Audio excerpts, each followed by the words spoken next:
तो आज की क्लास में हम लोग देखेंगे आपके प्लानेट यानी कि आपके ग्रह। ठीक है। तो ग्रह या प्लानेट हम कहते कैसे हैं? सबसे पहली पॉइंट, कोई भी चीज़ आप यूनिवर्स के अंदर पढ़ोगे तो एक कॉमन है, हेवनली बॉडी।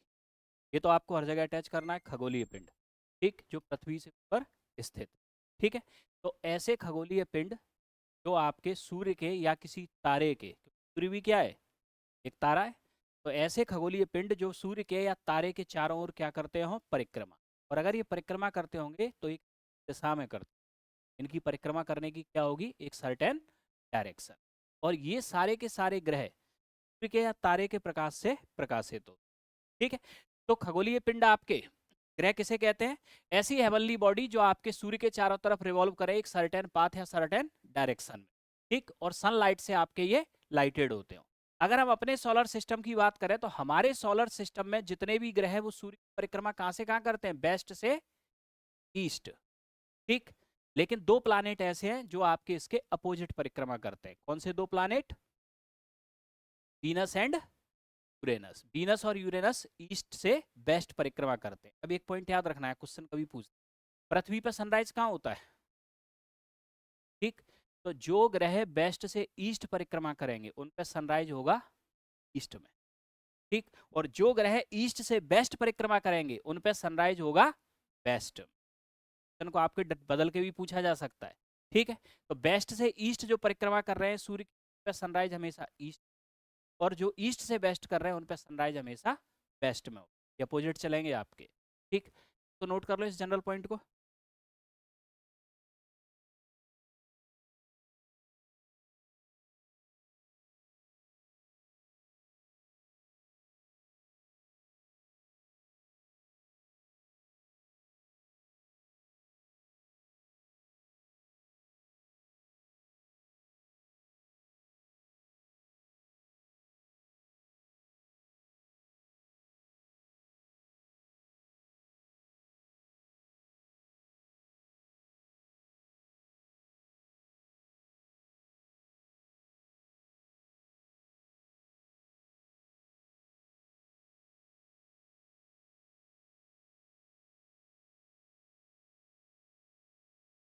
यूनिवर्स में अब जो है वो बेसिक इन्फॉर्मेशन है, फटाफट नोट करो फिर हम आएंगे कंसेप्ट।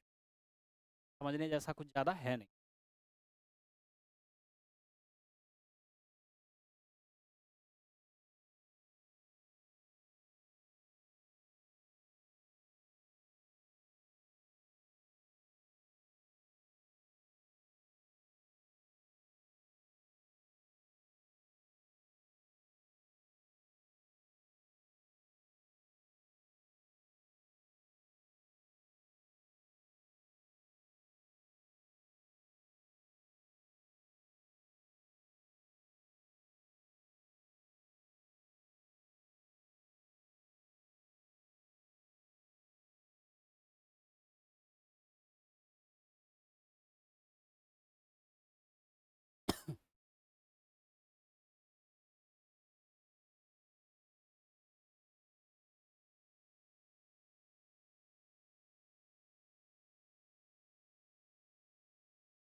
तो प्लानेट होते क्या है?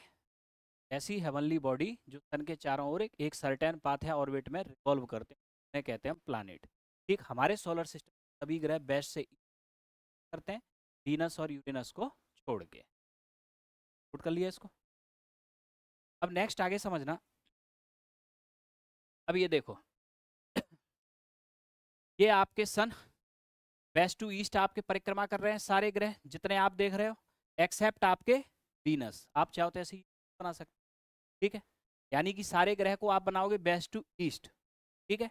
और वीनस और यूरेनस को कैसे बनाओगे, ईस्ट टू वेस्ट, ठीक है। ये फिगर बना लो चाहो तो।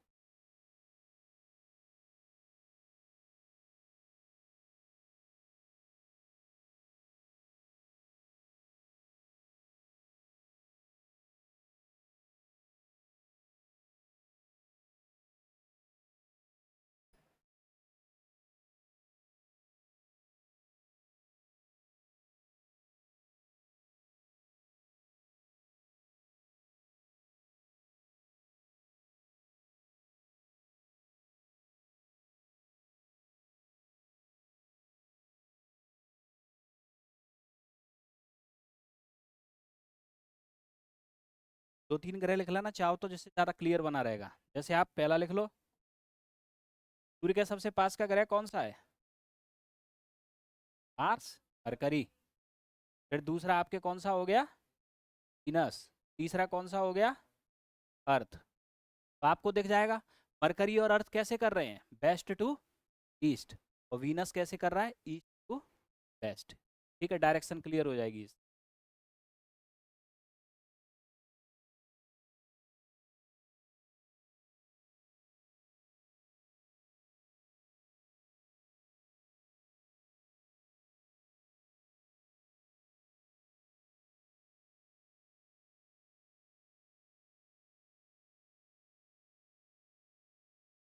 बना लिया। अब समझना आगे। अब अगर हम अपने सोलर सिस्टम के ग्रहों को देखें, ठीक है, according to distance from sun, से दूरी के अनुसार, ठीक है। तो सूर्य के आपके सबसे पास का ग्रह कौन सा है, मरकरी, बुध, उसके बाद शुक्र, के बाद पृथ्वी, के बाद मंगल, के बाद बृहस्पति, शनि, अरुण और वरुण, ठीक है। अब यहाँ याद रखना कि ये जो चार ग्रह आप देख रहे हो, मरकरी, वीनस, अर्थ और मार्स, ये सूर्य की इनर क्लास में दो कक्षाएं हो गई। एक को माना हमने आंतरिक और एक को माना हमने बाहरी। तो इन ग्रह को हम आपके कहते हैं इनर प्लानेट, आंतरिक ग्रह, ठीक। और दूसरा इन्हें हम कहते हैं टेरेस्ट्रियल प्लानेट। टेरेस्ट्रियल प्लानेट के पीछे कारण ये है कि ये जो चारों ग्रह हैं, इनके कंपोजिशन में रॉक्स की मात्रा ज्यादा है। किसकी मात्रा ज्यादा है, रॉक्स, चट्टानों की। फिर जो आउटर प्लानेट, जो आउटर ऑर्बिट में, इन्हें हम कहते हैं गैसियस या जोवियन प्लानेट। क्यों कहते हैं, क्योंकि आपके इन ग्रहों के अंदर गैस और लिक्विड, इन पदार्थों की मात्रा ज्यादा है, ठीक। इनर प्लानेट में रॉक्स की मात्रा ज्यादा है और आउटर प्लानेट में लिक्विड और गैस की मात्रा ज्यादा है, स्पेशली गैस की, ठीक है। ये ध्यान रखना। तो दो पार्ट में डिवाइड करेंगे, इनर प्लानेट और आउटर प्लानेट। तो सूर्य के सबसे पास का ग्रह कौन सा दिख रहा है, मरकरी, और सबसे दूर का ग्रह नेपच्यून, ठीक। पृथ्वी का कौन सा नंबर है डिस्टेंस के अकॉर्डिंग, थर्ड, ठीक। ये ध्यान रखना, पूछ।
सोलर सिस्टम में हमारे में कितने प्लानेट है टोटल, 8, ठीक। प्लूटो को हटा दिया गया, पहले 9 थे।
लिया नोट?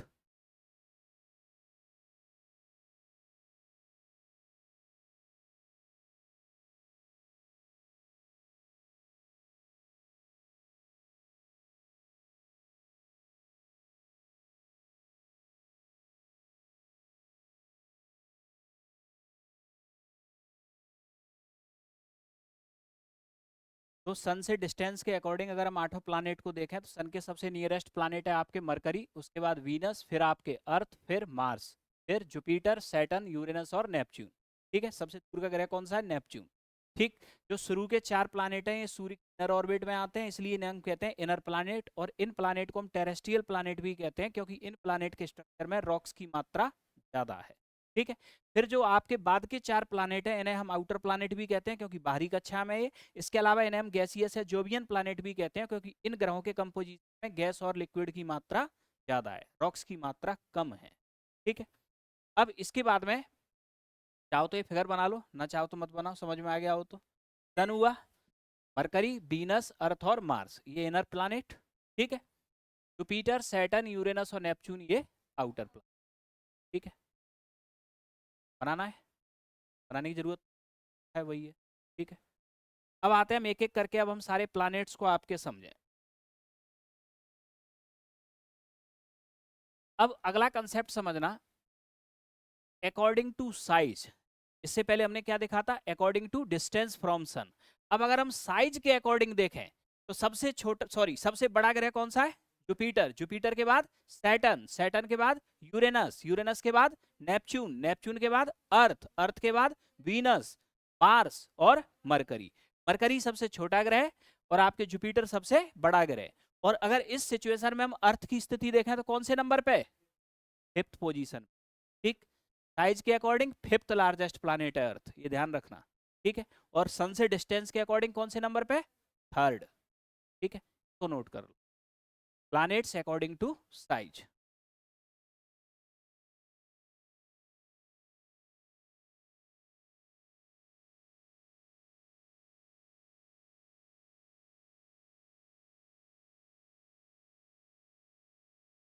अब आपसे अगर पूछा जाए, एक जनरल क्वेश्चन समझना, जिस ग्रह का साइज ज्यादा तो मास ज्यादा होगा, स्वाभाविक सी बात है।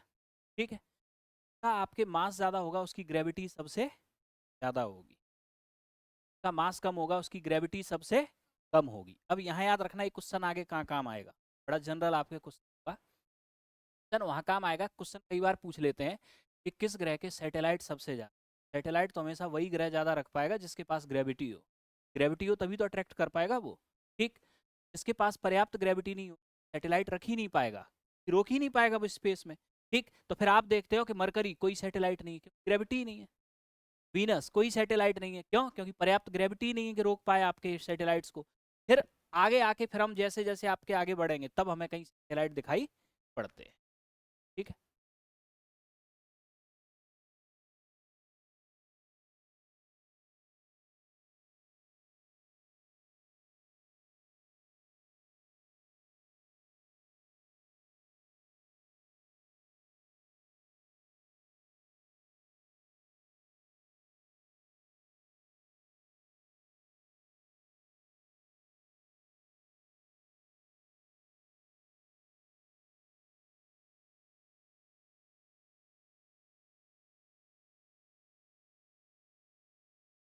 मान लिए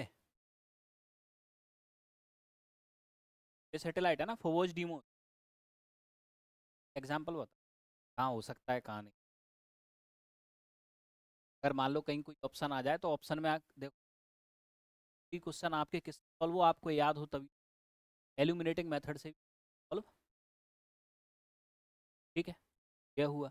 अब जैसे कि अब एक एग्जांपल बता, इसी के पेपर देख लेते हैं। एक आया था कि मोहनजोदड़ो में आपके जिस डांसर की आपके स्टैच्यू मिली किस एलिमेंट की बनी, ऑप्शन आपके आया चारों, तो आप ऑप्शन देखोगे तो क्ले था, सिल्वर था और एक था आपके ब्रॉन्ज।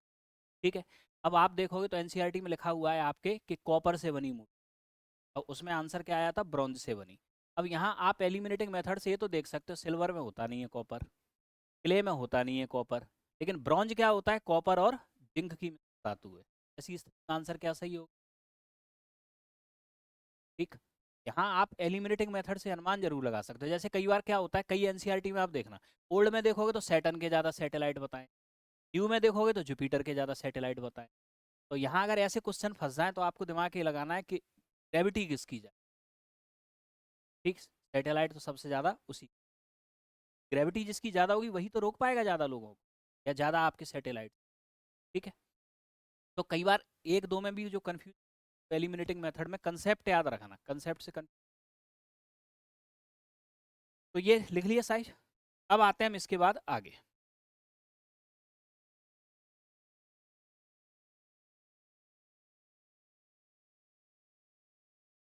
अब एक एक करके हम सारे प्लैनेट्स को आपके डिटेल में देख लेते हैं।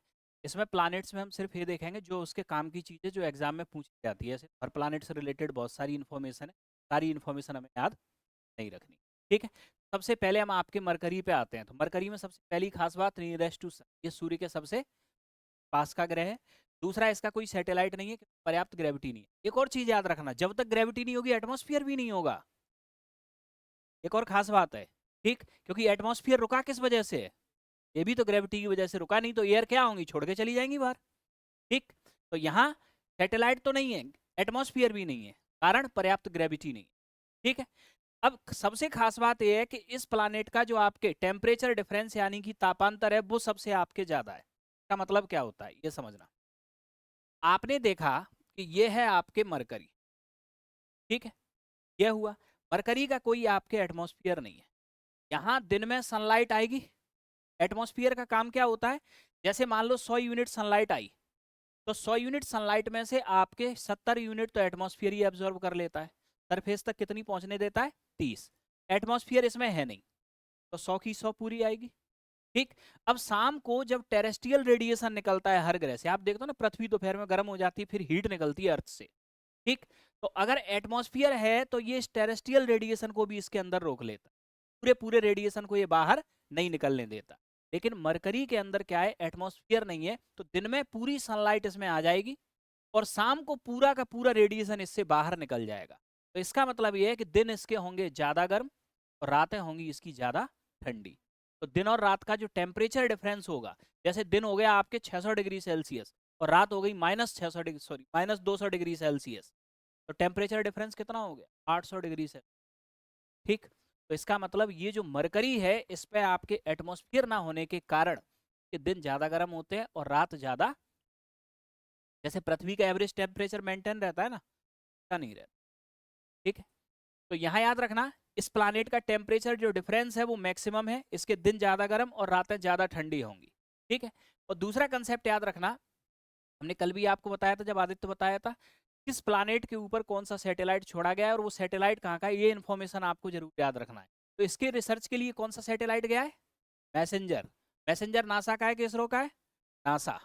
ये भी ध्यान रखना है क्योंकि आपके ऑप्शन आते हैं तो उसमें बोल देते हैं मैसेंजर ऑफ, जैसे उसमें आया स्टेटमेंट 1। ठीक, मैसेंजर छोड़ा गया है किसके लिए, मरकरी की रिसर्च के लिए। स्टेटमेंट 2, मैसेंजर को इसरो के द्वारा छोड़ा गया। अब इसमें कौन सा स्टेटमेंट सही है, ओनली 1, 2 गलत है। मैसेंजर को छोड़ा गया है नासा के द्वारा। ठीक, नोट करो।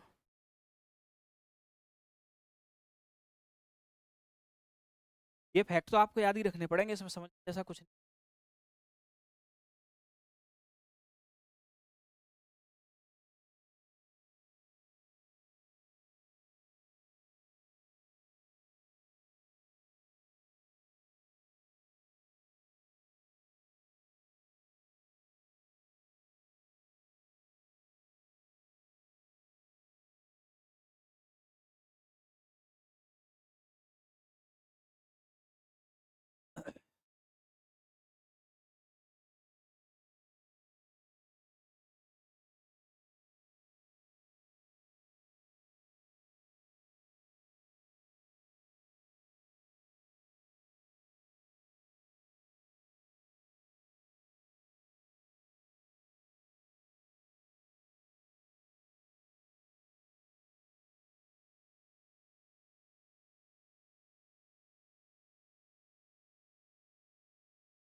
तो मरकरी सूर्य के सबसे पास का ग्रह है। चूंकि इस ग्रह के पास पर्याप्त ग्रेविटी नहीं है, इसलिए इसका कोई सैटेलाइट भी नहीं है, और इसलिए आपके क्या है, इसके पास एटमॉस्फेयर भी नहीं है।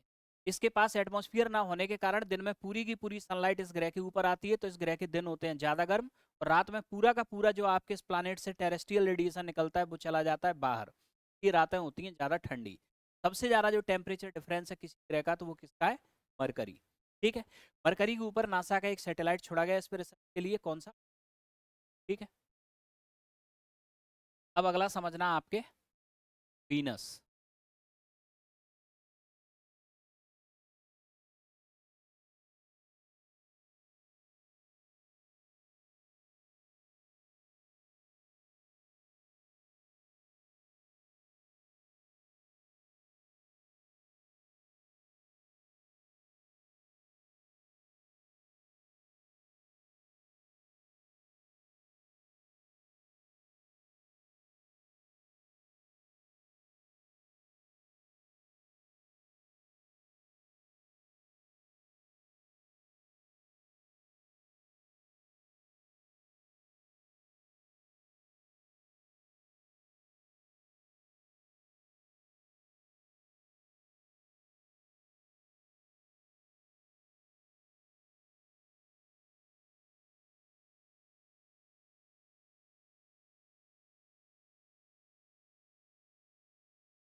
समझना है इसको पहले एक बेसिक कॉन्सेप्ट समझा दें आप, ये समझ लो, फिर उसके बाद समझते हैं। कोई भी दो बॉडीज हैं आपके, एक बॉडी को हम मानते हैं हॉट बॉडी और एक को हम मानते हैं कोल्ड बॉडी। ठीक है। हॉट बॉडी यानी कि सन, कोल्ड बॉडी क्या होगी इसके कंपैरिजन में, कोई प्लानिट। ठीक। अब यहाँ याद रखना, जब भी हॉट बॉडी से कोई रेडिएशन निकलता है या रिलीज होता है, उसके अंदर एनर्जी हमेशा ज़्यादा होगी। एनर्जी अगर आपके ज़्यादा है, ठीक, तो आपके E equal to H nu, ये एक प्रिंसिपल है। ठीक। न्यू हम किसे कहते हैं, फ्रीक्वेंसी को। अगर एनर्जी ज़्यादा है तो इसकी फ्रीक्वेंसी क्या होगी, ज़्यादा होगी। और फ्रीक्वेंसी और वेवलेंथ का जो आपके रिलेशन होता है वो होता है इनवर्स। अगर किसी आपके तरंग की फ्रीक्वेंसी ज्यादा है तो इसकी वेवलेंथ क्या होगी, कम होगी। ये रेडिएशन होगा शॉर्ट वेव रेडिएशन। ठीक, शॉर्ट वेव रेडिएशन यानी कुछ इस तरह का, कि वेवलेंथ क्या है, छोटी है। ठीक है, इसके कंपैरिजन में अगर कोई कोल्ड बॉडी है, ठीक, कैसी बॉडी, कोल्ड बॉडी, तो इससे जो रेडिएशन निकलेगा उसकी एनर्जी कंपैरेटिवली कम होगी। एनर्जी कम होगी तो फ्रीक्वेंसी कम होगी, लेकिन फ्रीक्वेंसी कम होगी तो वेवलेंथ ज्यादा होगी, और ये रेडिएशन होगा long wave radiation. Long wave का मतलब इस वेवलेंथ ज्यादा है, ये तो देख के ही समझ में आ रहा है ना, वेवलेंथ कम है और इसकी वेवलेंथ ज्यादा है। ठीक है, अब नेक्स्ट आगे समझना। अब देखना यहाँ, ये है आपके सूर्य। कोई भी ग्रह आपके काम कैसे करता है, ये है आपके क्या, सूर्य। सूर्य हॉट बॉडी है, तो इससे कैसा आपके रेडिएशन निकलेगा, शॉर्ट वेव रेडिएशन। तो ये शॉर्ट वेव रेडिएशन आपके कहाँ जाएगा, किसी प्लानेट के ऊपर। ठीक है, ये प्लानेट इससे गर्म होगा, फिर इस प्लानेट से शाम के टाइम निकलेगा लॉन्ग वेव रेडिएशन। ठीक है, और अगर आपके किसी ग्रह के ऊपर एटमॉस्फेयर है तो ये लॉन्ग वेव रेडिएशन पूरी तरह से ग्रह से बाहर नहीं जाएगा और इस ग्रह के अंदर ही रह जाएगा। ठीक, पहला कंसेप्ट ये समझना। मरकरी में आपने क्या देखा था, मरकरी में आपने देखा था यहाँ एटमॉस्फेयर नहीं है। एटमॉस्फेयर नहीं है तो इसका मतलब यह है कि 100 यूनिट शॉर्ट वेव रेडिएशन सीधा मरकरी तक आएगा और शाम को 100 unit long wave radiation mercury से बाहर निकल जाएगा, इसलिए मरकरी ज्यादा गर्म और ज्यादा ठंडा था। अब इसके कंपैरिजन में अब हम आ जाते हैं किस पे, वीनस पे। वीनस डिस्टेंस के अकॉर्डिंग सेकंड नंबर पे है, लेकिन वीनस हॉटेस्ट प्लानेट। अब हॉटेस्ट प्लानेट है, इसका कारण क्या है, सबसे पहले तो ये समझ लो। वीनस में आपके मिलता है एटमॉस्फेयर, और वीनस के एटमॉस्फेयर में कार्बन डाइऑक्साइड की मात्रा ज्यादा है। कार्बन डाइऑक्साइड एक ग्रीन हाउस गैस होती है, कैसी गैस होती है, ग्रीन हाउस। और कार्बन डाइऑक्साइड आपके क्या होती है, ये शॉर्ट वेव के लिए तो ट्रांसपेरेंट है, लेकिन लॉन्ग वेव के लिए ये नॉन ट्रांसपेरेंट है। इसका मतलब ये है कि शॉर्ट वेव जो दिन में आ रही है वो तो वीनस तक आ जाएगी, लेकिन रात में जो लॉन्ग वेव जा रही है वो बाहर नहीं निकलेगी, वो यहाँ फंस जाएगी, क्योंकि उसको ये निकलने नहीं देगी। तो इसका मतलब दिन में तो गर्मी आ ही रही है और रात में वो गर्मी बाहर नहीं निकल रही है, तो गर्मी क्या होगी, वो स्टोर होती जाएगी। इसलिए वीनस हॉटेस्ट प्लानेट होती है। ठीक, वीनस को हम क्या कहते हैं, हॉटेस्ट प्लानेट। अब आप देख रहे हो कि अर्थ का एवरेज टेम्परेचर बढ़ रहा है, ये हम देख रहे हैं। क्यों, क्योंकि पृथ्वी के एटमॉस्फेयर में भी ग्रीन हाउस गैसों की मात्रा लगातार बढ़ रही है। और ग्रीन हाउस गैस का काम ये होता है कि ये शॉर्ट वेव को तो आने देती है, लेकिन लॉन्ग वेव को बाहर नहीं जाने। टेरेस्ट्रियल रेडिएशन शाम को जो निकलता है तो ये पूरी तरह से बाहर जाने से रोक दे। ठीक है, ऐसा किसी भी ग्रह में होगा तो उस ग्रह का एवरेज टेम्परेचर हमेशा क्या होता जाएगा, बढ़ता जाएगा। ठीक है, तो अब वीनस के बारे में देखें, तो वीनस ये अर्थ के सबसे पास का ग्रह है। ठीक, मरकरी सूर्य के सबसे पास का ग्रह था। दूसरा याद रखना, सूर्य से डिस्टेंस में सेकंड नंबर पे वीनस। इसको हम अर्थ ट्विन भी कहते हैं क्योंकि शेप और साइज लगभग अर्थ के बराबर। ठीक है, मॉर्निंग स्टार और इवनिंग स्टार भी कहते हैं क्योंकि इसे हम नंगी आंखों से सुबह जल्दी और शाम को इसे हम देख सकते हैं। इसके बाद ब्राइटेस्ट प्लैनेट, सबसे चमकीला ग्रह भी इसे कहते हैं, इसका कोई सैटेलाइट नहीं है। वीनस आपके हॉटेस्ट प्लैनेट है। हॉटेस्ट क्यों, क्योंकि इसके एटमॉस्फेयर में CO2 की मात्रा ज्यादा है। और वीनस की खास बात ये ईस्ट से वेस्ट रिवॉल्व होती है, याद रखना वीनस के बाद। ठीक है, ये नोट कर लिया था, ये प्रिंसिपल भी नोट कर लिया, तो नोट कर लो क्योंकि ये आगे पृथ्वी पे समझ में आएगा, क्योंकि पृथ्वी पे भी हम ग्रीन हाउस इफेक्ट देखेंगे ना, कैसे पृथ्वी का टेम्परेचर बढ़ता है। पृथ्वी पे भी ग्लोबल वार्मिंग का कारण यही है, ग्रीन हाउस गैसेज की मात्रा का बढ़ना।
चलिए नोट। अब अगला प्लानेट आपका अर्थ, नोट करो।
अर्थ को समझने से पॉइंट समझ आप, घर बनाया था आपने,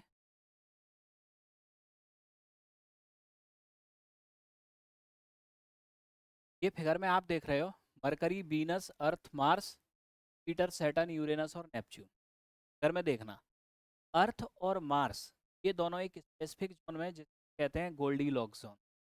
अब ये गोल्डीलॉक्स जोन क्या होता है? अर्थ से नीचे आओगे आप वीनस थ्री में, यहाँ का टेम्परेचर बहुत ज़्यादा है। और अर्थ से ऊपर जाओगे जब आप जुपिटर, सैटर्न, यूरेनस, नेपच्यून में, यहाँ टेम्परेचर कम हो जाएगा, सनलाइट कम पहुंचेगी।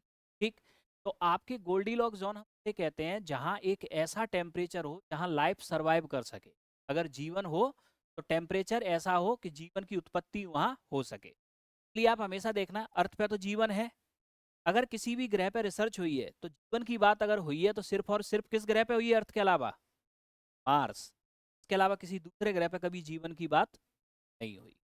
अगर वैज्ञानिक कोई संभावना देख रहे हैं या अंतरिक्ष में कोई कॉलोनी बनाने की बात की जा रही है तो सिर्फ और सिर्फ किस ग्रह पे की जा रही है? मार्स। अर्थ और मार्स का जो टेम्परेचर है वो ऐसा है कि इस टेम्परेचर लाइफ सर्वाइव कर सकती। ठीक, और इस टेम्परेचर वाले ग्रहों को हम कहते हैं गोल्डी लॉक। ठीक है, तो अगर कभी भविष्य में भी अगर आपके सामने कोई प्रश्न आ जाए गलती से XYZ कि पृथ्वी के अलावा किस ग्रह पे लाइफ की संभावना बन सकती है, तो याद रखना अर्थ पे तो है ही जीवन, और अगर बन सकती है तो मंगल पे, तीसरे किसी ग्रह पे नहीं बन। क्यों? क्योंकि जब वीनस और मरकरी पे जाओगे तो टेम्परेचर बहुत ज्यादा है, यहाँ सर्वाइव नहीं होगी लाइफ। इससे ऊपर जाओगे तो टेम्परेचर बहुत कम है। एवरेज टेम्परेचर जो लाइफ के लिए चाहिए 25 से 50-60 डिग्री सेल्सियस, वो इन्हीं दोनों ग्रहों के ऊपर संभव है। ठीक है, तो इसे कहते हैं हम गोल्डी लॉक जोन। अब अर्थ के बारे में याद रखना, सोलर सिस्टम का एकमात्र ग्रह है जिसके ऊपर प्रेजेंट में जीवन पाया जाता है। इसका कारण क्या है? अर्थ गोल्डीलॉक्स जोन में स्थित है। गोल्डीलॉक्स जोन वह रीजन है जहां आपके सर्वाइव करने के लिए सफिशियंट टेम्परेचर पाया जाता है। ठीक, अर्थ को हम ब्लू प्लैनेट क्यों कहते हैं? क्योंकि अर्थ में 70% लगभग पानी है। स्पेस से हम अर्थ को देखते हैं तो कैसी दिखती है अर्थ? ब्लू। ठीक, अर्थ 29% रीजन पे कॉन्टिनेंट और 71% रीजन पे ओशियंस है। ठीक है, शेप इसका जियोड। जियोड का मतलब क्या है? अर्थ बीच में तो गोल है और ध्रुवों पे कैसी है? फ्लैट। पोल्स पे आपके चपटी है। ठीक है, अर्थ की सरकमफ्रेंस यानी परिधि, जो परिधि आपकी होती है ना किसी गोले की चारों तरफ की, ये लगभग कितनी है? 40,000 किलोमीटर। नेक्स्ट, इसको बेसिक फैक्ट।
Pacific option.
चलिए नोट।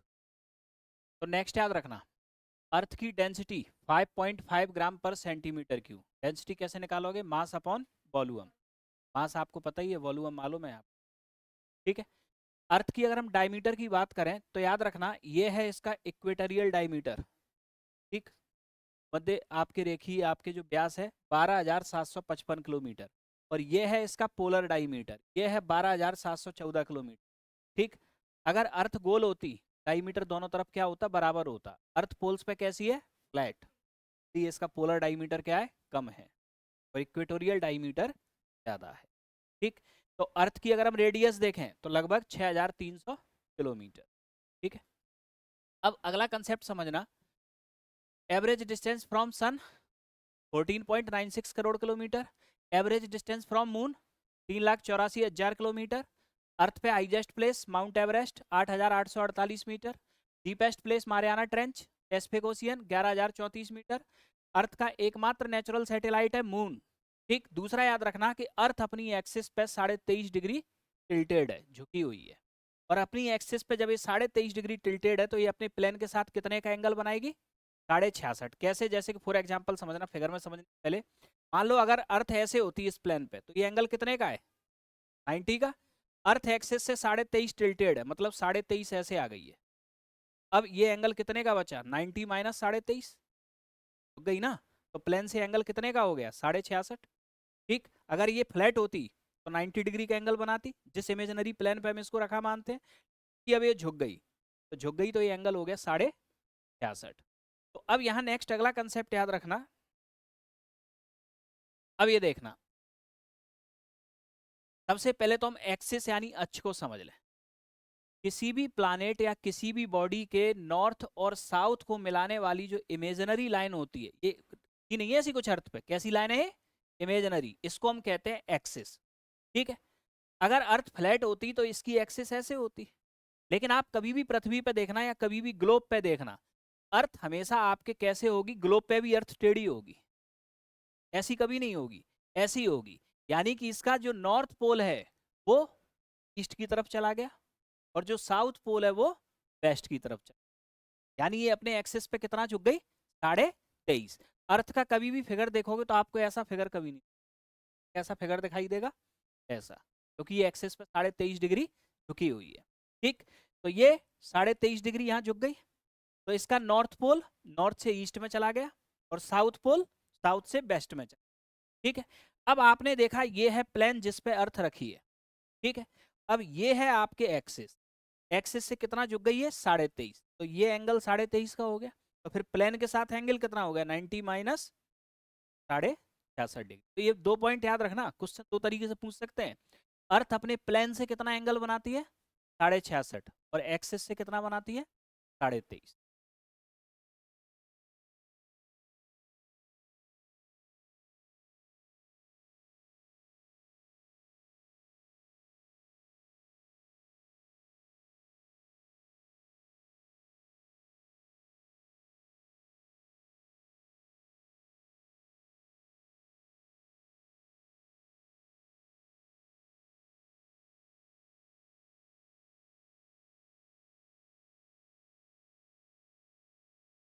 फिगर ऐसे ही बनाना systematic. Figure number 1, figure number,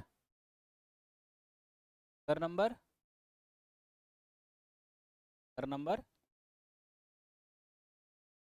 एक के बाद एक का एडवांस रूप है। ये एक्सिस, एक्सिस से 23.5 गई, ठीक है। फिर अर्थ को हम हमेशा इस शेप पे लेंगे, फिर इसको बनाना प्लेन पे।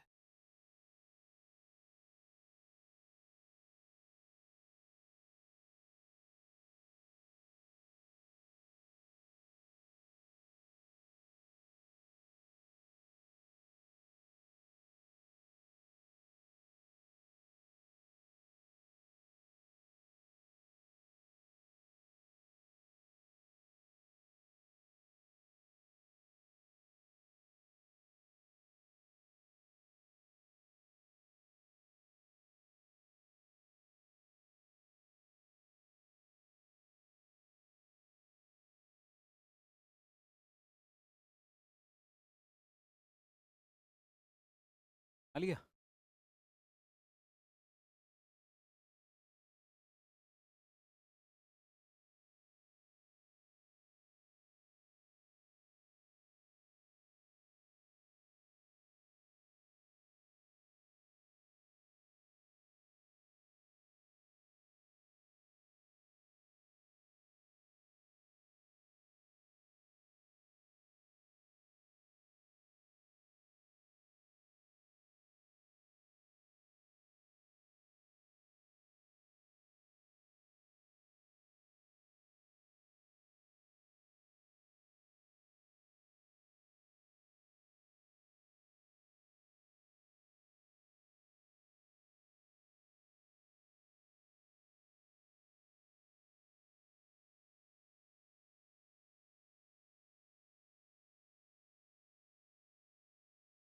चलें आगे।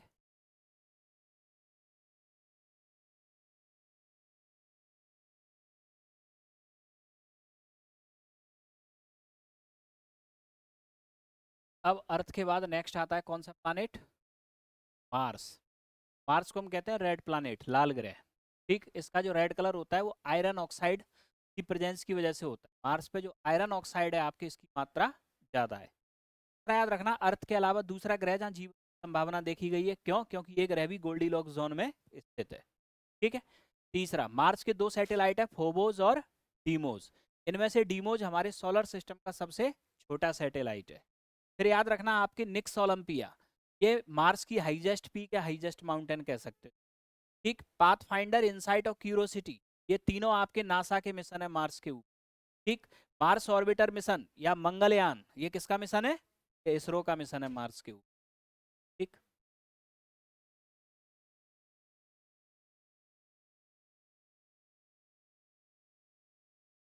नेचुरल सैटेलाइट, यहाँ जितने भी बताएंगे सब नेचुरल ही हैं।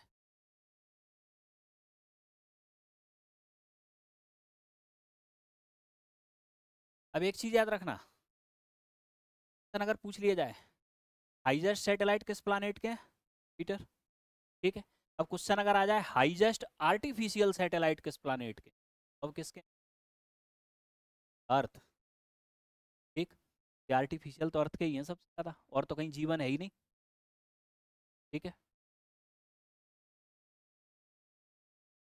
सबसे ज्यादा सैटेलाइट अगर किसी एक कंपनी के पूछोगे तो सबसे ज्यादा किसके हैं?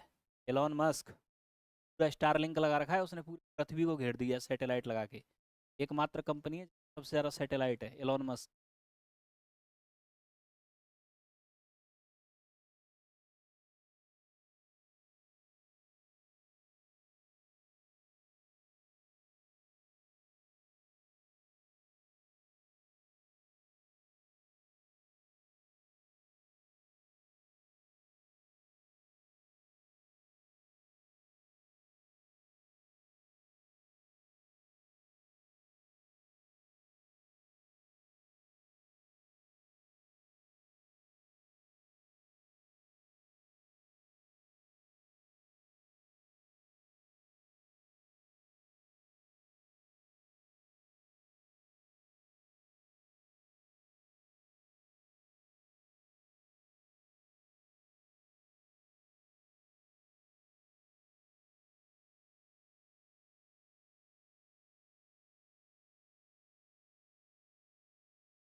कल आना है आप सब लोग, कल ये टॉपिक खत्म।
अब मार्स के बाद अगला आपके प्लानेट है कौन सा? जुपिटर। जुपिटर एक तो लार्जेस्ट प्लानेट है। दूसरा याद रखना, ये एकमात्र ऐसा प्लानेट है जिसमें प्लानेट और स्टार दोनों के आपके गुण हैं। अब इसका कारण क्या है, इसको क्यों तो हम प्लानेट कहते हैं और क्यों स्टार कहते हैं? प्लानेट क्यों है? क्योंकि सूर्य के चारों तरफ चक्कर लगा रहा है, तो ये तो प्लानेट की डेफिनेशन। अब स्टार क्यों कहते हैं? स्टार हम किसे कहते हैं? एक ऐसा खगोलीय पिंड जो स्वयं के प्रकाश से प्रकाशित होता हो। तो ये जो जुपिटर है, इसके एटमॉस्फेयर में गैसों की मात्रा ज्यादा है, और जब सनलाइट इन गैसों पे पड़ती है तो ये गैस होने लगती है वर्न। वर्न होंगी तो एनर्जी क्या करेगा ये? ठीक, तो इसका मतलब यही गुण किसका होता है? स्टार का। ठीक है, तो यहाँ याद रखना कि ये एकमात्र ऐसा ग्रह है जो आपके स्टार और प्लैनेट दोनों के आपके गुण को प्रदर्शित करता है। इसके मेजर सैटेलाइट देखें तो सैटेलाइट इसके गैनेमीड, यूरोपा और कैलिस्टो। ठीक, ये इसके मेजर सैटेलाइट है। ठीक, अब इसमें दूसरा पॉइंट याद रखना, इसमें से जो ये गैनेमीड है ये largest satellite of our solar system. ठीक, दूसरा हैविंग सेकंड हाईएस्ट सैटेलाइट। अब इसमें एक बार चेक कर लेना, क्योंकि शनि के 81 ये ऊपर एक नीचे दोनों ग्रह चलते हैं, एक सैटेलाइट का अंतर है इन दोनों में, एक या दो का, एक सैटर्न में और एक किसमें? इसमें। ठीक है, तो कभी किसी रिसर्च में सैटर्न के ज्यादा आ जाते हैं और कभी किसी रिसर्च में जुपिटर के ज्यादा आ जाते हैं। ठीक, यहाँ कंफ्यूज इसलिए मत होना क्योंकि है सिर्फ एक सैटेलाइट का ही एक या दो का।